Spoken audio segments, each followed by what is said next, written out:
20 minutes from Newcastle upon Tyne and within walking distance of coastal Tynemouth, quietly sits Fish Quay, North Shields. Here, where the river meets the sea, Mother Nature provides daily food for the soul. And there's plenty going on. With an 800-year heritage, the legacy and pride in Fish Quay's fishing and marine industry is evident and celebrated. It still lands the freshest and finest catch in the region. But nothing here stands still.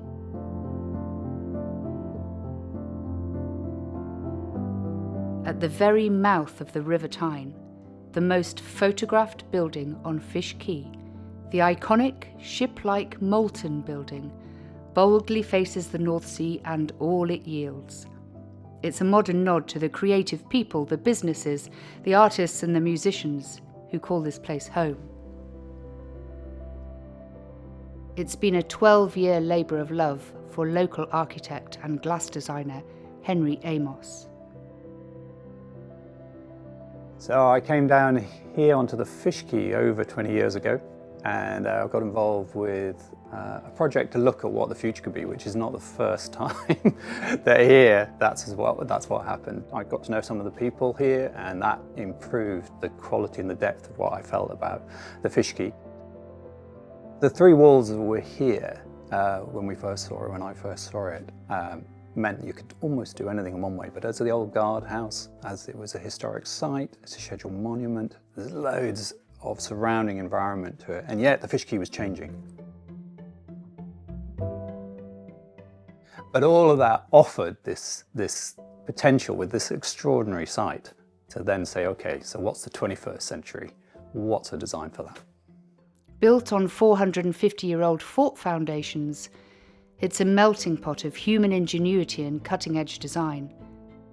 Planning permission was an interesting challenge. Lots of people ask about it. The council basically moved it into design review, which allows it to go outside their direct orbit. And so in time, what came out, and working with English Heritage, Historic England as it is now, they were encouraging, said, yeah, do more, as long as you don't damage the fabric. And so the landward side, it fits with the sisters that are next door, of the smokehouse look, the cladding. It's a little architectural with the black and the slot windows. And then you come around the other side and the scale changes because the scale outside changes. The site is orientated east, looks out to the rising sun, and I wanted to capture that in every room, in every space in the building. And that was easy because of the location. And then the south is to absorb the energy from the sun and also some of the views. So what the building sort of just came out of that. And this location meant that I wanted to be able to take those site benefits, but also pay homage. This award-winning tourist attraction boasts a penthouse holiday apartment, a glass gallery and studio, as well as a gelato and coffee retail offering. This ground floor is listed. The bricks are 180 years old. And then as you go up through the building, it gets newer and newer and a little bit more crazy and a little bit more fun, hopefully, until 4 stories up, you absorb what all the stuff is outside. So the outside of the building with the windshields is like the big thing. We got planning and then went, how are we going to build it? And so we looked at different ways of doing it. And we came across or thought of windshields as being a very apt solution, but it was a lot of development to work that out. And then it's created this space that's both protected, but outside you can let ventilation in or you can keep it warm. And then that's also where we take the air into the air source heat pump to make it more efficient. So it's got a whole number of things, and that's before we get to growing food in it, which is a big part of what this building's about. Using the stuff that we had here, so the bricks of a lot of the openings, they were all bricked up. We took them out and we've kept them in the building, and they're part of the thermal mass of what we do. And for a while, outside was like the Clampets yard. It was just full of stuff that we had got from lots of places, a lot of wood, and we built that all back into the building. There's jarrah wood, which came from Australia. There's all sorts of things, sleepers. There's also all the glass, a lot of the glasses from old shower screens, from buses, Tyneside buses, from coaches, and obviously the windshields are from transit vans.